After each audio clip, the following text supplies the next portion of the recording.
आज 2082 साउन 26 गते छोरा दुईटासँग अलैँची रोपाइ छ। मरे बाँचे पहिला नै रोपेको ठाउँ हो यो। भाले बिरुवा पर त्यतिकै नष्ट भएर गयो, फल्ती नखाई आम्दानी नभइकनै मरेको छ यो ठाउँमा।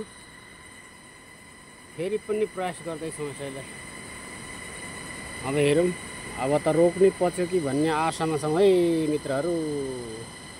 यसरी पहिला लाएको बगान यसरी मरेको छ है, केही छैन यसरी यसरी मरेको छ। यसो त बिरुवाहरूको मुना आएको देख्दा कतै अब लगाउँदाखेरि बिरुवा लगाउँदा नतिजा राम्रै आउँछ कि भन्ने यसो सोच भएकोले हामी बिरुवा लगाउन थालेका छौँ है।